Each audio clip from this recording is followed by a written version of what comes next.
So we'll go ahead and transition back into the lecture, right? So we did get through lecture 1. We talked about, the history, kind of what philosophy is in general. Then we carved out kind of a historical background of the subject, and we talked about the primary categories.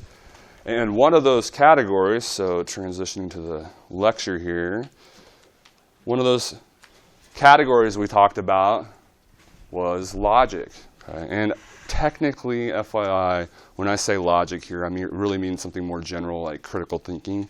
If you were to take Philosophy 103, one of the things we would do fairly early on in this semester is distinguish actually logic from critical thinking. Critical thinking is kind of what I really mean here, right? Concern for the truth. What is the truth, right? We talked about what philosophy was. It is after the truth. So if we want the truth, we kind of need some means to get there. And so as I've been suggesting, as I suggested in the first lecture, right, logic, or more broadly, critical thinking, is the means by which we try to get to the truth then. So I always suggest then, no matter what area of philosophy you're studying, and in here we're going to study lots of different areas, right, but it would always be in your interest then to be familiar with logic, or more generally, critical thinking. Because we're concerned with the truth. How do we figure that out? Right, presumably logic and critical thinking. Right? Logic specifically, as we'll see here very early on, is dealing with arguments, and for better or worse, that's the basic currency of philosophy. Right? Most of these dudes and dudettes in this textbook that are going to give us various spiels on these various issues are going to present us arguments for their position, right? Why their particular take on whatever issue we're talking about is the one we ought to subscribe to as well. Okay, and they're going to give us arguments for that. So we want to be in a position to sort of be able to assess that, right? Are they actually even giving us an argument in the first place, and then say whether it's any good? So that's kind of our prerogative here, and why we take some time to, again, even though this isn't a logic class per se, right? A little bit of time here in lecture 2 early on to kind of delineate what logic is, and more broadly, critical thinking. So there's a little bit of justification for the time we're going to spend here, okay? So we're going to try to keep things very simple, right? Simplify things as much as possible. Again, this isn't going to be very nuanced. I do encourage you, I think Philosophy 103, which is this basically throughout the semester, I do encourage you to take that class. In my humble opinion, that's one of the best classes you can take, because critical thinking, logic, right? That's something that you can apply not just to the big philosophical questions, but to all walks of life. But in here, we're just going to, right, keep it simple. But I do encourage you, again, to consider that more in-depth Philosophy 103 if this is something of interest. Okay, so what is logic itself? I mentioned critical thinking is really the more umbrella term. Critical thinking is just concerned with what the truth is in general, right? And all aspects of, you might say, good, proper thinking. Logic technically is interested or concerned with arguments, okay? What they are, right? The different types. We're going to see there's 2 basic types here in a little bit. And then even more importantly, right, it's one thing to know what an argument is and what kind it is, whatever this spiel is in front of you. It's one thing to know that it's an argument, and let's say that it's deductive. It's another thing to, and what we're really concerned with, right, is to figure out whether it's any good. Okay, so logic's concerned with both of those. What is an argument? How do we figure out what type or kind of argument it is, provided there is one there? And then how do we figure out if it's any good? Okay, so logic, if you're going to try to summarize it, it's all about arguments. Okay, and specifically, so there's a lot of parallels between logic and critical thinking and math. In fact, Philosophy 103, day 1, I mentioned how it has a very mathy feel, and sometimes when you break down formally arguments, they even look like a math problem, right? So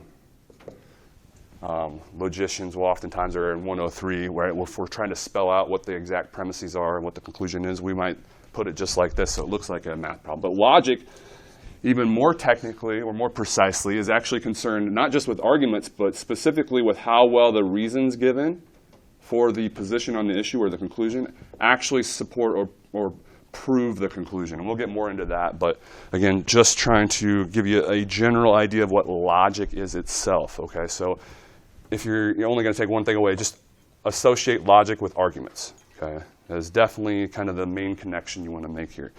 So I always suggest it's helpful, at least in my mind, to think of logic, or critical thinking more broadly, right, as consisting of two major steps, okay, and then each one of those consisting of two sub-steps, if you will. And you'll notice that up here on our roadmap. So step one is like identification, or what I've called identification, and step two is assessment, okay. So the first, and we're going to go through in each of these. So by the end of this lecture, right, you're going to be in a position to kind of speak to all four of these things, right? You're going to be able to say what an argument is and whether whatever you have in front of you is an argument. And they come in all shapes and sizes, right? Written arguments, we're going to have all kinds of written arguments in the textbook throughout the course, right? We can have hear an argument verbally. We can be going through an argument in our own heads, right? We don't even need two people or a feud to have an argument. We can be presenting arguments to ourselves for why to get a PS5 or an Xbox One. Okay, so there doesn't need to be two people involved. You can have an argument in one sentence. You can have an argument. You could construe, for example, John Stuart Mill, the example I often give is his book called Utilitarianism. You could construe that entire book in some sense as one long argument for the conclusion that utilitarianism is the proper moral view. Okay, so they come in all shapes and sizes.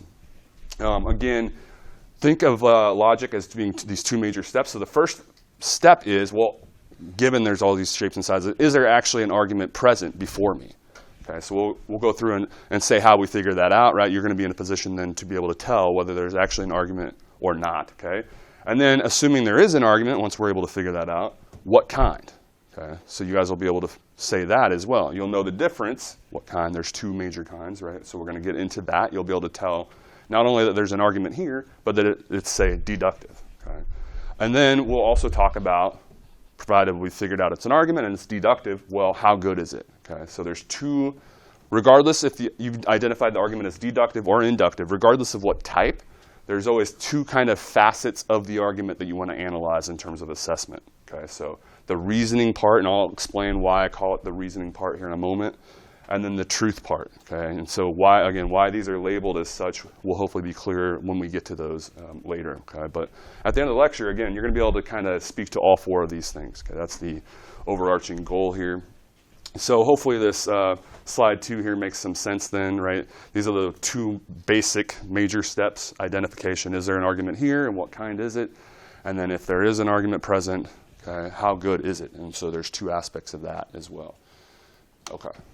So speaking of an argument, right, we know logic's all about arguments. Okay, well, what is an argument? I've given you kind of a, let's say, formal definition there, right? A series of claims organized in an effort to defend a position on an issue. So a few things to take away from that, right? The things mentioned in the argument, if there is an argument there, right? Something is going to be provided. They're called claims or statements, right? Things that are true or false. But there's something that's provided that's intended to, whether it's support or prove, and that kind of gets at the difference between deductive and inductive. One way or another, though, one statement or maybe a few statements or claims are offered in an effort to support or prove the conclusion or the position on the issue. So the conclusion is just stipulating or stating a position or perspective on whatever the issue is that's being discussed, right? So there's always an issue involved or related to an argument. And the conclusion, okay, so that's one of the pieces, right, is always kind of spelling out a position or perspective on that issue. So the question or the issue could be, you know, what's the best philosophy class? And the conclusion could be philosophy 100, right? Could be or it might be something like philosophy 100 is the best philosophy class. Okay, so that might be their position on the issue. The issue was, what's the best philosophy class? So their position is philosophy 101, or 100 rather, is the best philosophy class. But that's not good enough. They can't just come in and scream at the top of their lungs, philosophy 100 is amazing. It's the best philosophy class ever. Okay, it doesn't matter how many times they say that, if they get up on their chair and shout it as loud as they can. Right, what's the problem? Why is that not an argument? Nobody? Because there's nothing given to think, right? They're not offering any reason to think that that's true, right? They need to give us a reason too. So that's the other ingredient, right? So there's two basic ingredients. Premise, there might be more than one reason given. There always needs to be at least one. So we call those reasons given for believing that the conclusion or the position on the issue is the case or true, right? We call those reasons premises, okay? So there has to be at least one reason given, maybe 10 million, right? But at least one reason given for then that conclusion, their stance or position on the related issue. Okay, so if Philosophy 100 is the greatest class ever is their conclusion, they need to give us a reason to think that. Well, Dr. Musil's teaching it, so duh. Right? Yeah, I got some affirmative head shakes, or at least one. All right, so yeah, hopefully that's starting to make some sense. Okay, so we have these basic building blocks. You're only going to have one conclusion in any given argument. Okay, and then you need at least one, maybe 10 million premises. Okay, now the same statement or claim, individual statement or claim, could be the conclusion in one argument, and then that could also then be a premise for a different argument, right? But there will only be one conclusion in each argument, okay? And then whatever that conclusion is, there better be at least one, if not several, then reasons or premises for thinking that. Okay. Does that kind of make sense? Starting to make sense? How many of you guys had familiarity with this stuff coming into the class? Nobody. Okay. So this is all like a foreign language for you guys. And I should have maybe prefaced all this by mentioning that it's interesting to me, for whatever reason, really smart people can struggle with logic. I don't know what it is, right? And I know they're smart because I communicate with them, interact with them. For whatever reason, like Philosophy 103, so that Intro to Critical Thinking or Logic class, right? It can be a struggle even for super smart people, and I don't know what that is, or what the explanation for that is. It's like my weakness was always trying to learn foreign languages. It didn't matter which foreign language it was. I seemed to always struggle. And conversely, it seems like for whatever reason, people can struggle with logic and critical thinking. And maybe it's because we used to introduce this a lot earlier, and so for whatever reason, we've been kind of phasing it out. And so, like you guys just suggested, nobody's had any background with this whatsoever. I feel like decades ago, everybody had some exposure to this, right, even in high school. So it's kind of interesting to me. But I also wanted to mention kind of the difficulty as well, that this stuff, so the whole point of that was, if you feel like it's a little overwhelming, you're probably not alone. Again, and this is pretty new for, it sounds like, most of you guys. So again, we're going to try to keep things simple, okay, in here. And if you have any questions as we proceed, be sure to ask. But anyway, so this kind of basic idea of what an argument is makes sense. Okay, you need those two basic ingredients. So at this point, we should be able to sort of answer this, right? No matter what's being said, right, whether it's verbally or you're reading something, you should be able to answer this, okay?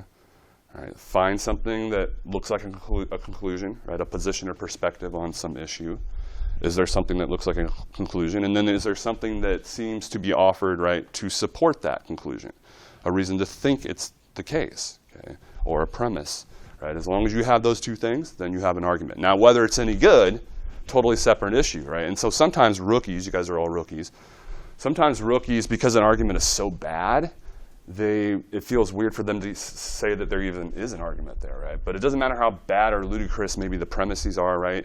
It's still an argument. It's just a bad argument, right? So be sure you have, whether there's actually an argument here, that's one issue where it's distinct from, how good the argument is, okay? Okay, so let's move forward then. Let's do a quick example. So, like I say up there, right, identify the conclusion and the premises in the following. So I always think it's helpful to kind of try to find the conclusion first and then work your way back. So it reads, in a democracy, the poor have more power than the rich because there are more of them and the will of the majority is supreme. Does anybody in here think they can locate what sounds like a conclusion in that? For sure, right? And by the way, the conclusion could be at the very beginning, could be at the very end, could be in the middle of what's said, okay? But as you suggested, in this case, it's the very first thing that's said, okay? The poor have more power than the rich. And then what are the reasons or reason given? Yeah, so there's actually two here, right? So good job noticing that. Okay, so there are more of them, which technically, right, we didn't even need and what follows. We already have one reason given, and that would have already been an argument. Okay, just that first part. It wouldn't have been near as good of an argument, but it still would have been an argument. And then add that second part, though, it turns into a much better argument. So you were correct in identifying there are actually two distinct things that could be true or false here. There's two distinct premises, right? It might be the case that there are more of them. That might be true, or that could be false. And this separately, right? The will of the majority, or whoever there's more of, is supreme. That could be true, and that could be false as well. Right, so two actually distinct premises for them believing this. Now, what's also interesting here, what's interesting about this word because? Exactly, that's a good word too, like signifier or the buzzword I use is indicator word, right? So we have indicator words, words that not always, you've got to be careful, right? Not always, not categorically, but oftentimes will signal or indicate what type of argument you're going to be dealing with. Or not what type of argument, sorry, but whether a premise or conclusion is about to follow. We also have deductive and inductive argument indicators, and that's kind of what threw me off there for a second. So we'll see in a moment when we get to the types of arguments that we also have indicator words or phrases that can signal what type of argument we're dealing with as well. But going back to this, because is a premise indicator. So we know oftentimes that whatever follows because is going to be a reason to believe their conclusion. What are some other premise indicators? Since, for, and it works the other way too. We have conclusion indicators. Hence, consequently, thus, therefore, as a result. My favorite, are you ready for this one? In conclusion. Right? Whenever you see in conclusion, that's a pretty good indicator that you probably have a conclusion coming. Right? So, okay, so good diagnosis here. I think we nailed it, right? There are, and these are all qualified by being in democracies, right? So there are more poor people than the rich people, premise one. The will of the majority is supreme, premise two, and then conclusion, the poor have more power than the rich. How did that seem all right? Kind of makes sense? Okay. All right, so we feel comfortable now, again, with this first thing, right? Is there actually an argument here? How do I figure that out? Okay. Second part of step one is, well, then what kind? So yes, there's an argument here. What type of argument?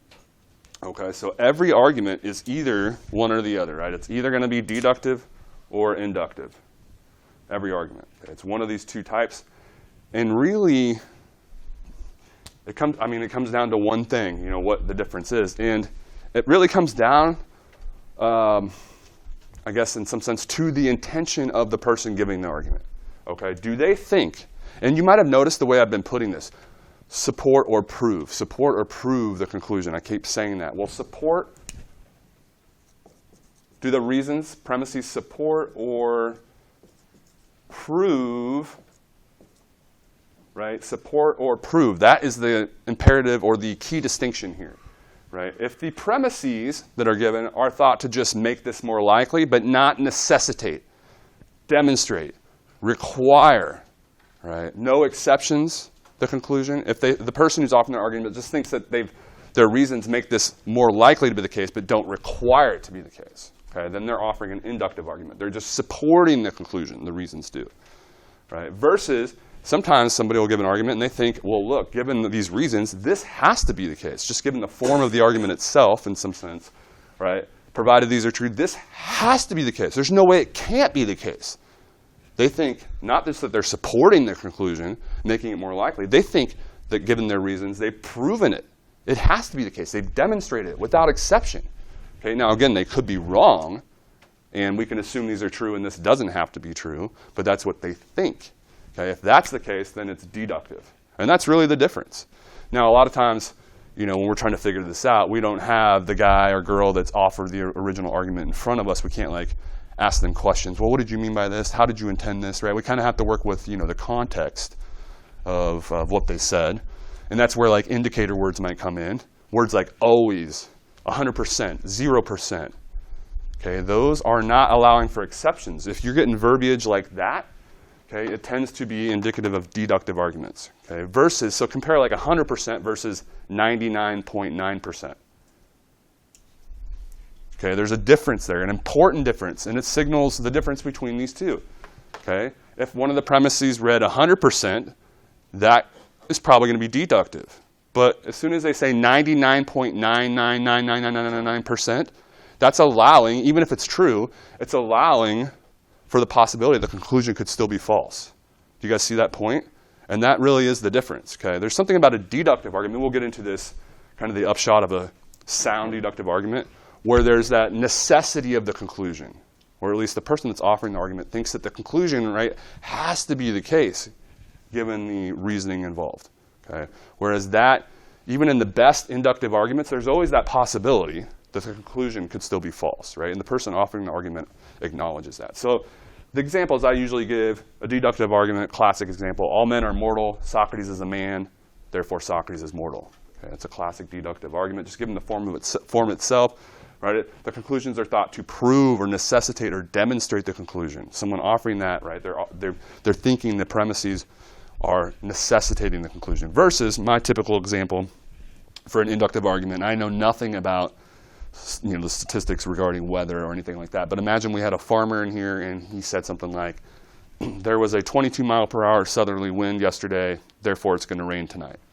Right? He's probably well versed or familiar with maybe the almanac or weather statistics and is familiar with tendencies and correlations and whatnot, and understands that there's a strong likelihood following a certain wind strength in a certain direction that the next day maybe there's rain, or the next night, right? So he might make let's say, putting this in terms of betting, right? He might make a large bet depending on how significant the correlation is between a certain wind strength the previous day and then rain the next day. But he would never bet his life, right? Even the farmer's not saying, given that the wind was a certain strength, it's absolutely going to rain, right? I mean, probably not, right? He's not thinking that his argument is necessitating, or the fact that that there was a strong wind yesterday. He's not suggesting it absolutely necessitates rain today then. It's just more likely. You guys see the difference there? Okay, so maybe he should bet the farm. I guess it depends on how significant the correlation is, right? But he definitely wouldn't, or it wouldn't be wise to bet your life, okay, in those cases, okay? Because, again, even if it's a 99% chance, it's not 100. Okay. It's just very likely, but not necessitated. So that really is the difference. So sometimes it can be as simple as like tweaking a word or two, and it turns from deductive to inductive or vice versa. Okay, so it really comes down to, again, and you got to do your best to kind of interpret this. What did the person offering the argument, did they think their premises or reasons necessitated the conclusion? It has to follow given the reasons, or it's just more likely. Okay, so is it supporting or proving? Are these premises supporting, right, or proving the conclusion? Okay, that's the difference. Okay, so turning then to a more specific account of deductive arguments, we've already kind of mentioned just now how we identify them. Okay, we got to look for, reading the context and whatnot, whether the person offering the argument thinks those premises are necessitating the conclusion. Okay. So everybody's good in that, in terms of that, how we identify. We're past this, right? But how then we tell if the argument is deductive? Okay, the person thinks that their conclusion has to be the case. Now, whether they're correct or not, that's where these assessment factors come into play. Okay, so let's turn to those then. Okay, so validity. So we're talking about deductive arguments right now, right? These, okay? So if you know you got an argument in front of you and you've identified it as deductive, hopefully that's all accurate, right? Provided it is, then you're in a position to analyze or assess it, okay? So 2 parts, whether you're dealing with deductive, which is what we're turning to now, or inductive, which we'll get to in a little bit. Regardless, there's these 2 steps, okay? The first part is called the reasoning, or what I've referred to as the reasoning part. Okay, you're going to assess that, and then we have a conceptual term for that. And then we also will analyze what I've called the truth part, which has its other conceptual term. Now, these are light switches, okay? In other words, it's like an on-off. There's no in-between. So either every deductive argument is either valid or it's invalid. Okay, there's no in-between. It's like a light switch. It's either valid or invalid. Okay, and so, too, every deductive argument is either sound or unsound. And we're going to talk about, well, what's required then to render the deductive argument valid or invalid, or sound or unsound. Okay, so again, we've got an argument in front of us. We've hopefully accurately labeled it as deductive. Okay, is it any good? So the first thing we want to do is analyze the reasoning involved in the argument. Okay, so what we do here, and this is important. Okay, put your thinking caps on here.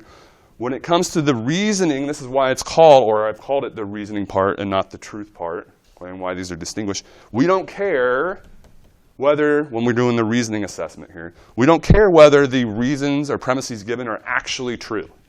Okay? We're going to assume they're true.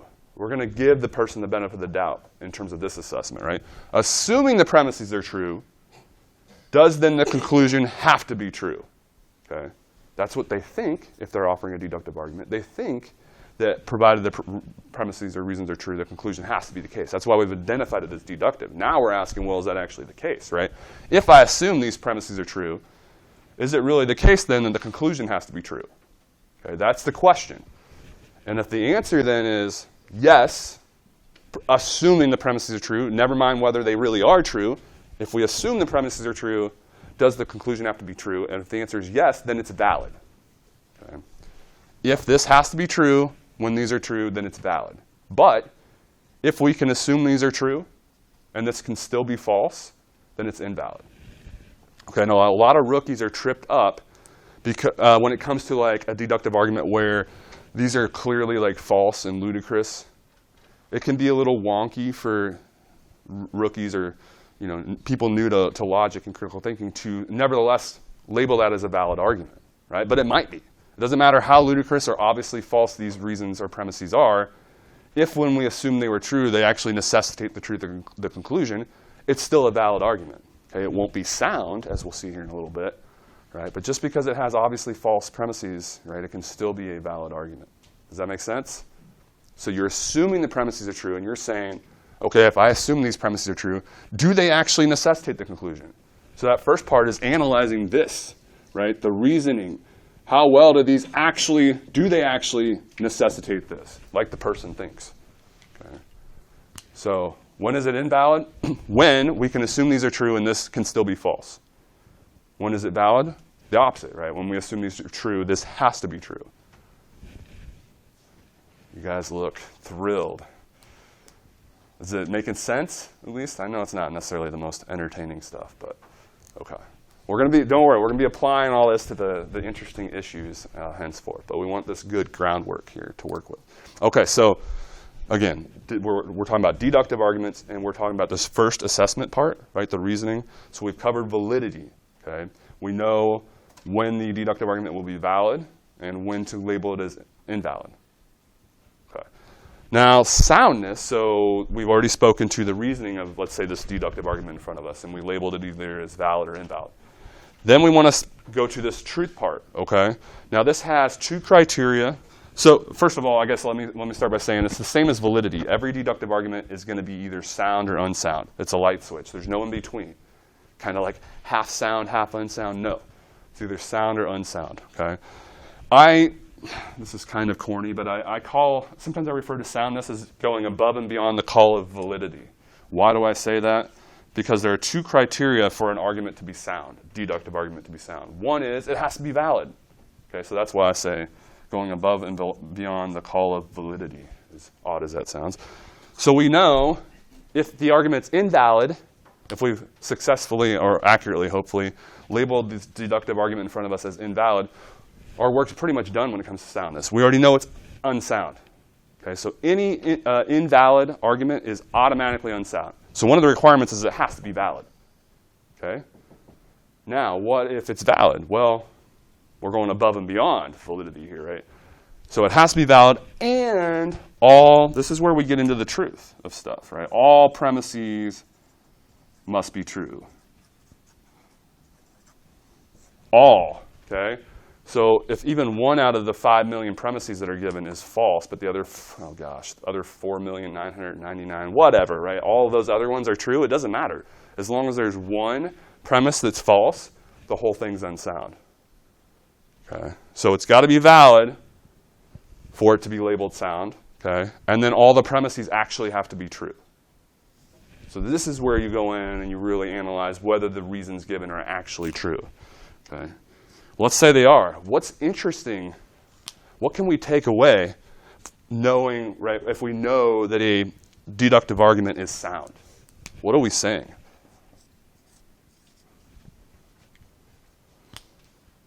If you're accurate in doing this, then you should be betting your life, everything you own, on whatever that conclusion is of the deductive argument, okay, if you're correct in labeling it as sound.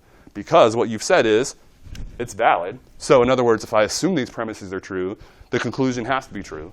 And then you said all the premises are true, right? These are true. So if you're correct in what you've said, assuming these are true, this has to be true, and these are true, well, then this has to be true. Bet the farm. Okay, and that kind of hints at the difference between deductive and inductive arguments, because in the best case scenario of a deductive argument, You can bet everything on the conclusion. It has to be true. Whereas even in the best case scenario of an inductive argument, there's still that allowance. The conclusion could still be false. You would never, when it comes to even the best inductive arguments, you would never bet your life on their conclusion.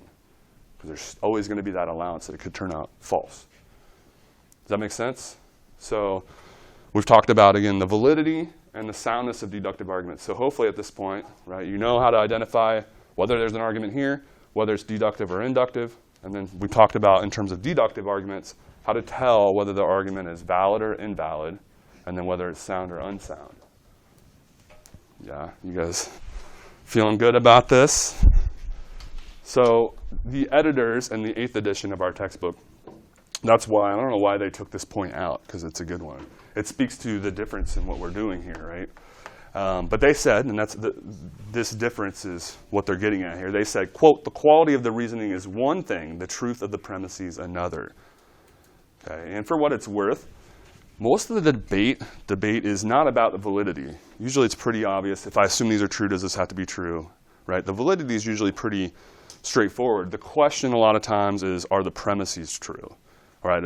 So a lot of times when there's debate, it's about whether the premises are true. And then technically speaking, a lot of times maybe you're not in a position. Maybe you don't really know whether one or more of the premises are true. And so technically you can't really say whether it's truly sound or unsound, right? Because you don't know whether the premises are all in fact true or not. And so again, the point was, generally, when it comes to the debates and discussion, a lot of it's about the truth of the premises, not so much about whether the arguments are valid or invalid. That question is usually a little more straightforward. Anyway, quick example. Poor Michael Vick and his great uncle, if he has one. Actually, I was asking the other section the other day, and like half the class didn't even know who Michael Vick was, so I'm really dating myself at this point. You're shaking your head no. So he was pretty good. When I was maybe most of your guys' age, he was like one of the better quarterbacks in the NFL. But anyway, not that we need to know any of that. OK, so here's an example. All persons who eat a pound of arsenic will die within 24 hours, premise 1. Notice an indicator word there, all. Okay, it's not allowing for exceptions. If we move that to, or change that to most, this would be a little trickier. You know, it would allow for exceptions. Probably shouldn't be diagnosing it as deductive anymore. So again, that was my point earlier, right? Change or tweak one or two words or a phrase here and there. It moves it from deductive to inductive and vice versa. So anyway, premise 1, all persons who eat a pound of arsenic will die within 24 hours. Premise 2, Michael Vick's great uncle ate a pound of arsenic at 11 o'clock last night.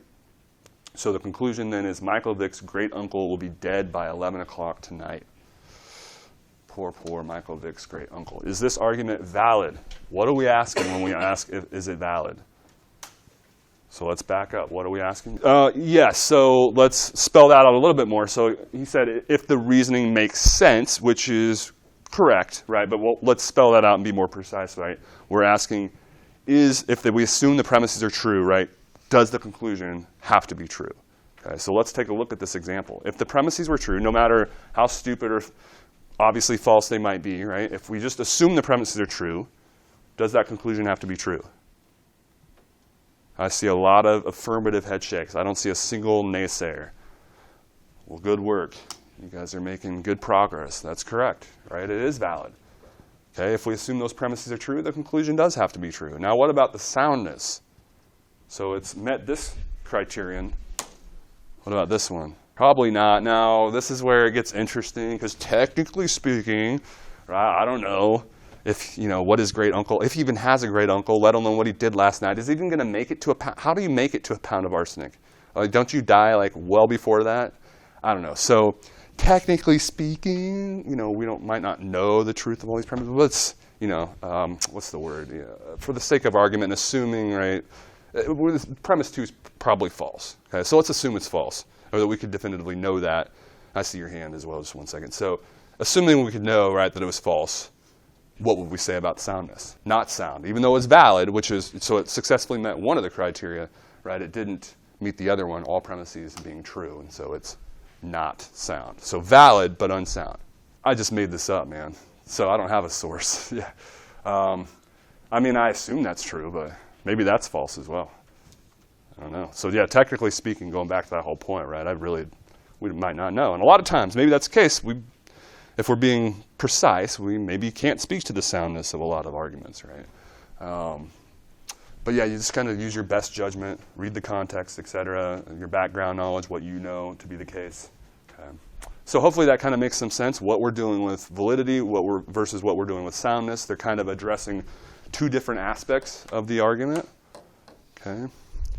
All right, let's move forward then and take on inductive arguments. So we've already mentioned the difference.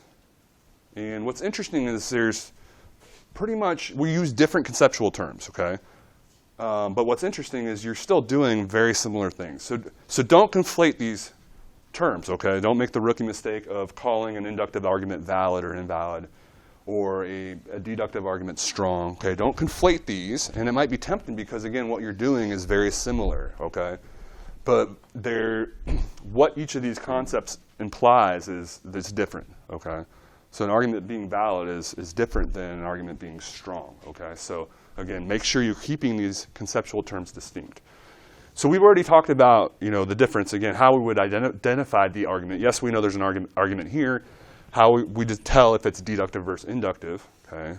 Inductive, we're lacking that thought that the conclusion was necessitated, okay? The person still thinks they're making a case for why this is probably going to be true or more likely to be true, right, given these premises or the reasons, but they don't think it has to be the case, okay? Everybody's good there? Okay, so then when it comes to analyzing the inductive arguments, we're doing something very similar. Okay, first we're going to assess the reasoning. So just like in deductive arguments, with inductive arguments, this first step, you don't care whether the premises really are true. You assume they're true, and you say, if I assume these true, not does this have to be true, like deductive, like validity, right? If I assume these true, is this a lot more likely to be true, right? Does it enhance or increase the likelihood of this being true?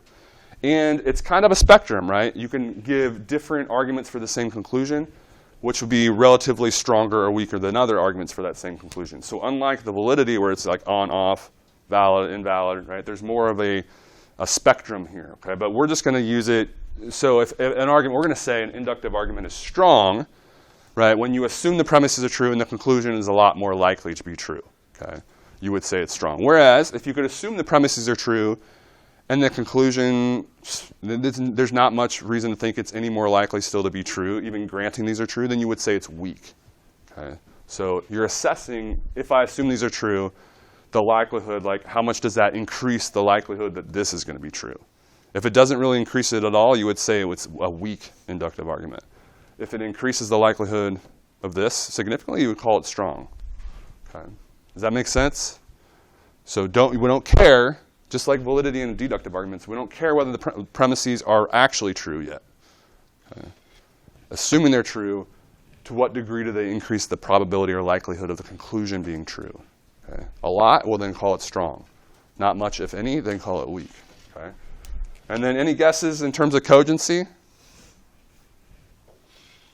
Same thing, except here, same thing as soundness for deductive arguments, except here, right, we're dealing with inductive arguments, so it has to be strong, and then it has that same second requirement. So in order to label an inductive argument cogent, okay, it would have to be strong.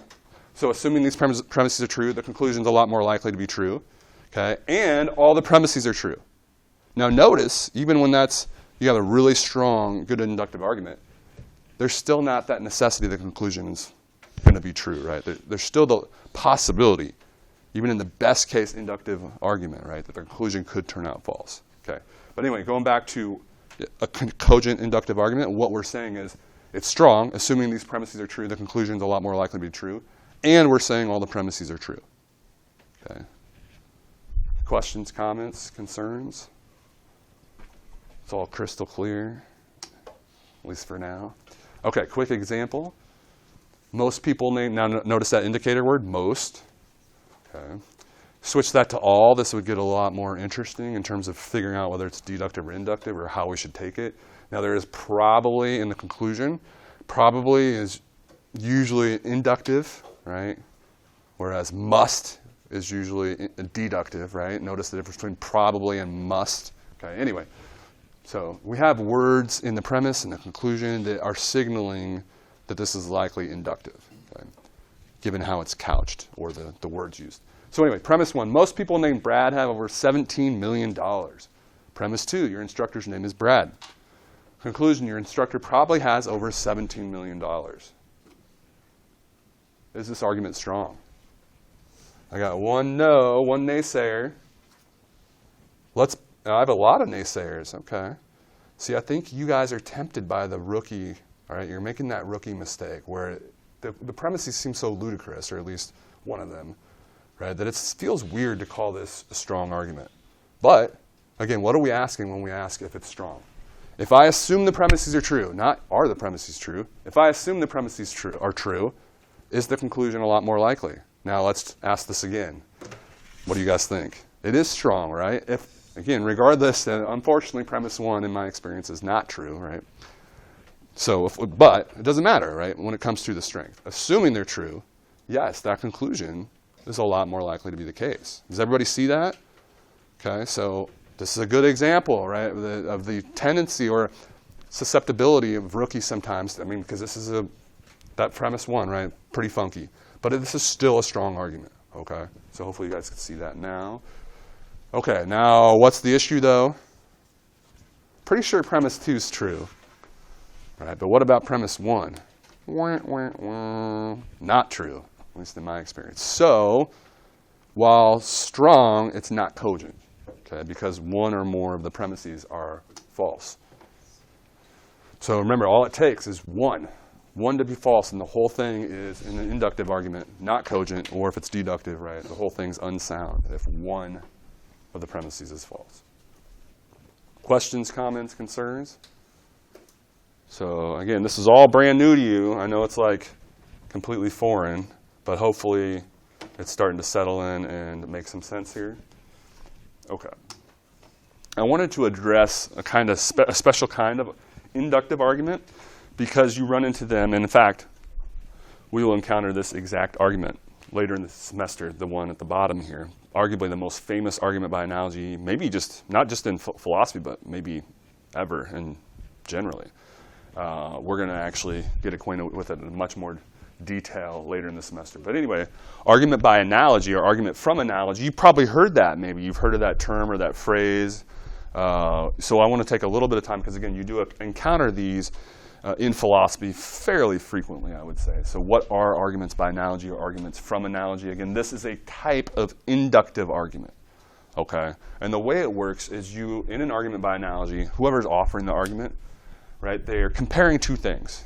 So if we were in Philosophy 103, we would elaborate on this in much more detail. And so we would introduce a lot of terminology. So for example, these are known as analogs. The two things you're comparing, whether they're people, objects, whatever they are, classes, whatever's being compared, right, are called the analogs, okay? So in this case, I've given you just an example here, okay? So Susie and Sally are two sisters. And the way it works is the person offering the argument, right, references and cites all these known similarities. So for example, we know that Susie and Sally both like Philosophy 203. They both like the color blue. That's why there's these check marks, okay? We know that's the case, okay? We know they both like scary movies. Now the question is, right, are they going to like Philosophy 100, okay? So we know Susie does, and the way this argument works is the person offering this argument is going to say, therefore, it's likely that Sally will as well. So their conclusion is, if these were outlined in, up here, right? The first premise might be rattling off all these similarities. We know Susie and Sally both like Philosophy 203, color blue, and scary movies. Premise 2 would be something like, we know also that Susie likes Philosophy 100. And so then they, based on this other known similarities, they want to suggest that it's likely then that Sally is also going to like Philosophy 100. You guys see how that works? Okay, and there's something to this. The more known similarities that are present between two things, the more likely they are to be similar in other respects. Now, what are some issues here? Like, how could we attack the analogy? You might rattle off, well, here's a few ways, okay? You might rattle off 7 million similarities, but be like, well, hold up, dude, none of those are actually connect to this. So they're not relevant. What does it matter if they have 10,000 similarities, but none of the similarities are relevant to, we call this in Philosophy 103, the feature or the attribute of interest. The thing we know is true of one analog and are trying to suggest is true of the other. Okay. How relevant are those known similarities to the feature or attribute of interest? They have to be kind of relevant, otherwise what's the point in illuminating these similarities, right? So one way you can attack the analogy is to point out all the things that are suggested to be similar, they don't have any bearing or relevance to the feature or attribute of interest. Now in this case, some of like Philosophy 203 probably does have some relevance, right? But maybe you might make the case that liking the color blue in scary movies has very little, if any, bearing on whether someone's going to like Philosophy 100, okay? Or another way to attack the analogy, try to undermine an argument from analogy that somebody's offered, is to say, yeah, you pointed out 3 similarities, but what about the 18,000 known dissimilarities, right? We know that Susie hates the color green, while that's Sally's favorite, right? We know Susie loves their mom, but Sally hates her, or whatever, right? So you could point out all these other known dissimilarities, rather. And then the most damning way that you can undermine someone's argument from analogy is to provide or introduce what are known as contrary analogs. Okay, so what's a contrary analog? In this case, it's going to be a third sister here, Sarah. A contrary analog is, in this case, a sister that we know has all the known similarities as well, but then we know definitively does not have the feature or attribute of interest. The more contrary analogs you can provide to someone's argument by analogy, the less and less credible their argument from analogy is, because you're basically saying, look, all those things you are suggesting will make this likely. We know that's not always the case, right? And the more of these examples you provide, the more that becomes obvious. Does that make sense? So this is the easiest way to try to undermine. I mean, if you can find a contrary analog, that provides the most, what's the word? Like the strongest counter to someone's argument from analogy. Okay. Does that make sense? So argument from analogy or argument by analogy is a type of inductive argument. Okay. Now, let's apply it or like see it in this case of William Paley. So this is, again, a real, so to speak, argument from analogy that was offered back at the end of, as I say up there, at the end of the 18th century. We're going to see Paley and him offering this argument from analogy, but then we're also going to see kind of what David Hume has to say about the same sort of argument. But anyway, have you guys heard of this, the watchmaker argument for God's existence? Exactly. So Paley says there's something about the watch versus a rock. If we just were walking in nature and we stumbled upon a watch, right? There's something about it that's definitively different from the rock, right? The rock, we could imagine, he says, was just there since the beginning of time. He says we can't think the same way about the watch because of, how do you put it, so finely tuned, right? Everything had to be just right. You had to have the exact materials, finely tuned in just the right way, right? And if certain parts weren't in certain places, then, or if anything was just off a little bit, it wouldn't work, right? So he says all of this, the intricacies of the functionality and so on, seem to indicate a purpose and a design. Ergo, somebody created it and made it this way, right? Versus a rock could have just been that way naturally since the beginning of time, he says. Okay, so at least that's kind of his initial suggestion, right? There's something about this watch that gets us to infer then it's not just like a rock. Somebody had to make it this way. Okay? And so it's suggesting, right, its design and its functionality and how everything had to be just right, suggests then that there was this intelligent designer, the watchmaker, who made it. Well, he says, hey, you know what else is really complex and seems to work in a very similar way, except magnified 100-fold, 100 billion-fold, is the universe. I mean, take exactly what we said about the watch and apply it to life on Earth. If everything has to be just right and situated just right, if anything was off just a little bit, right, we wouldn't have life on Earth. Okay, so again, the same thing that we infer from the watch, he says we should be inferring from the universe. So what's his conclusion here? God exists, right? There is an intelligent designer for the universe as well then. Okay. Okay, so pretty famous argument by analogy that we will, again, read ourselves later in the semester. Okay, so that's argument by analogy. The last thing I want to discuss here briefly are the countless myriad ways that we can screw up.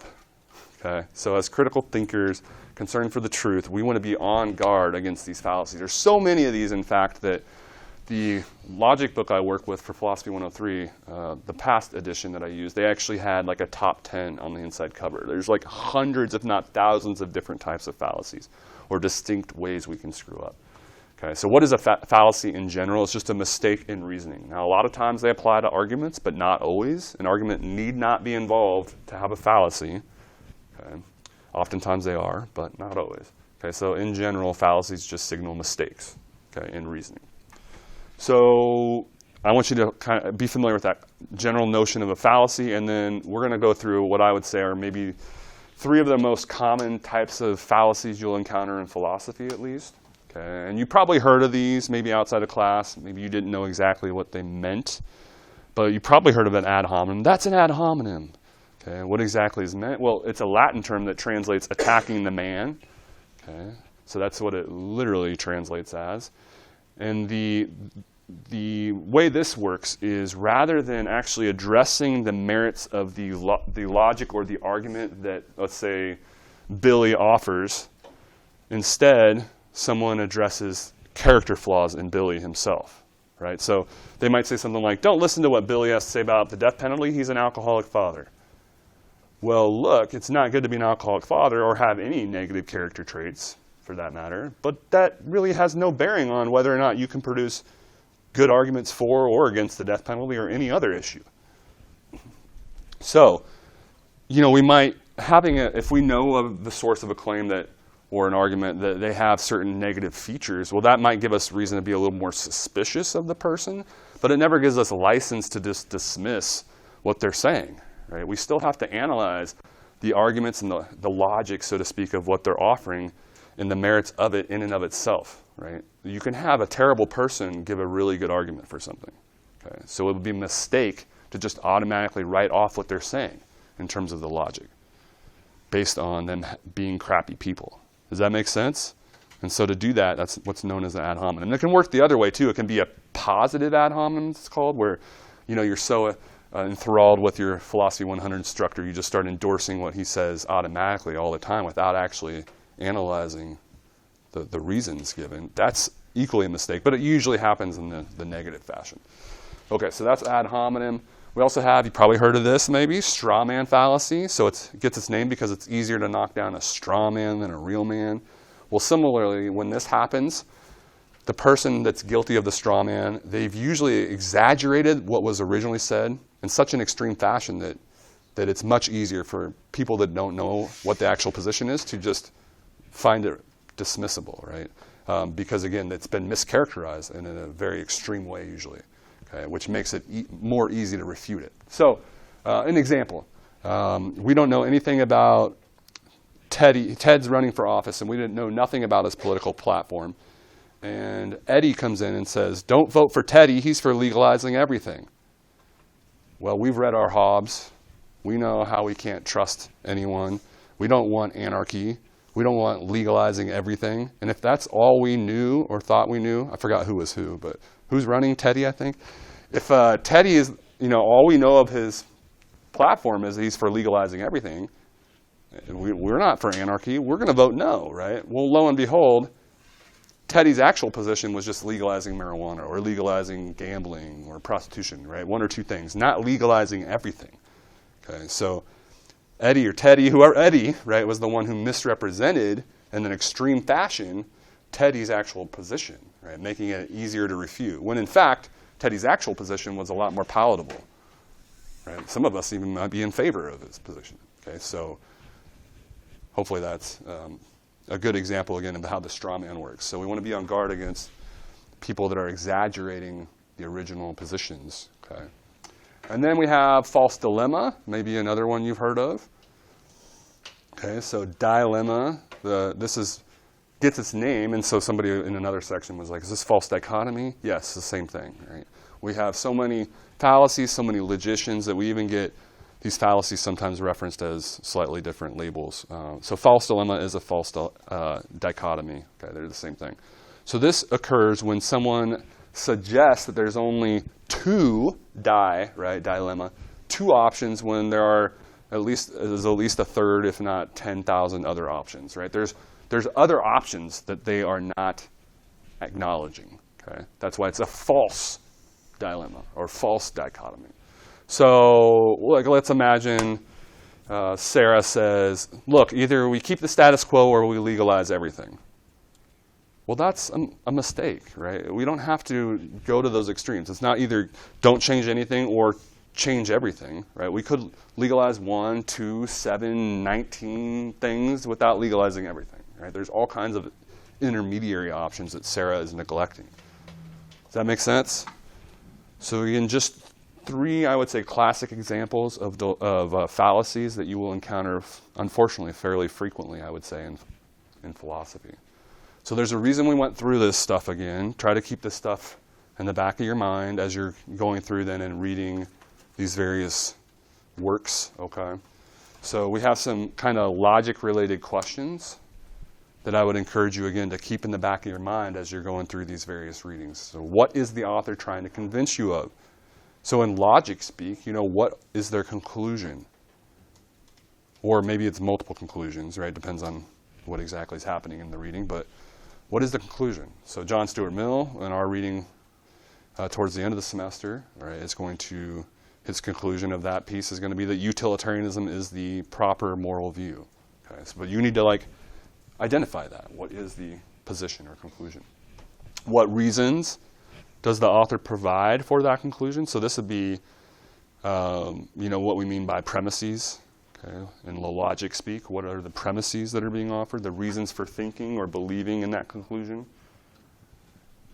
So if we assume the reasons are true, right, provided we can find those reasons, or what we've labeled premises, assuming those reasons are true, do they actually connect to the conclusion? Right? Are they relevant? Do they actually apply and support or prove the conclusion? So in our logic speak, right, that would be like analyzing the validity if it's deductive reasoning, or the strength if it's inductive reasoning of what's being said. Okay? And then finally, are the reasons, or what we've called premises, that the author provides, are they actually true? So in our logic speak, if it's deductive reasoning, it would be like talking about the soundness or analyzing the soundness, and then cogency if it's inductive. Okay? But always have these kind of general questions, I would say, in the back of your mind. You guys have any questions, comments, concerns about any of this scintillating logic material? Okay, so this our reflection time is not going to be our normal reflection time. Don't worry about writing any of this stuff down. I am going to put up some sample arguments here.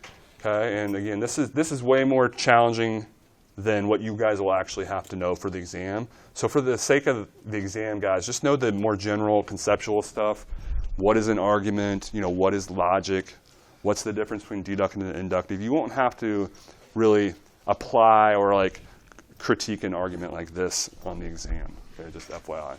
But anyway, we're going to practice, though, do a little bit of practice here. So real briefly, and I know we have about 5 minutes here. So break up into your groups. First question is, FYI, they're all arguments. I'm going to do this one for you. The answer is yes on all 4 of them. Okay, so you're going to start here. So your first objective on all 4 of these is what type of argument is it? Okay, so decide amongst yourselves, is it deductive or inductive? And then assess it accordingly. So if you guys decide in your groups that it sounds deductive, then say whether it's valid or invalid and whether it's sound or unsound. And then similarly, if you said it was inductive, same thing, but strength and cogency. Okay. All right, have at it. And I'll share the answers here in a couple minutes then and let you guys know what they are. Hey guys, little tip. If you have the lecture right in front of you, like some of you guys, there's forms, common forms that are listed at the very end, and some of these might have those underlying forms, right? So if they have, notice I'm referencing this stuff, like what is it, slides 16 and 17, I think, where I list they're so common that I list these common forms, and if you have anything that maps up, right, has that underlying form, you would label it what it says, okay? So I'll elaborate on that here in a minute. All right, guys, we have like a minute left here, so I want to share the answers with you briefly. All of these are deductive except for 3, okay? And they all have the forms, kind of underlying forms, some of them fallacies, some of them not. So again, take a look at the couple slides after the examples to see the underlying form. Actually, I indicate, so here we go. It's deductive, okay? It's valid. It's got the modus ponens form. So in other words, it has the exact same form as the thing I drew up there on the very far left. So anything with that form. If P, then Q, P, therefore Q. If it's a cat, then it's an animal. It's a cat, therefore it's an animal. Whatever you map up, if it has that underlying form, it's always going to be valid. 1 has that underlying form. Okay, so we know it's valid, but it's unsound. Premise 2 might be true, but premise 1 certainly isn't. Okay, what about 2? Invalid, affirming the consequent. So it actually has that second form. Okay, and so therefore also unsound. The second it's invalid, we know that. I know you guys need to get going. Third one is strong, okay, but not cogent. And then finally, maybe the trickiest one, invalid and unsound, the last one, okay, also has one of those forms detailed at the end. All right, guys, I know I got to let you go. So I'll see you guys on Wednesday, and we'll get into the value of philosophy.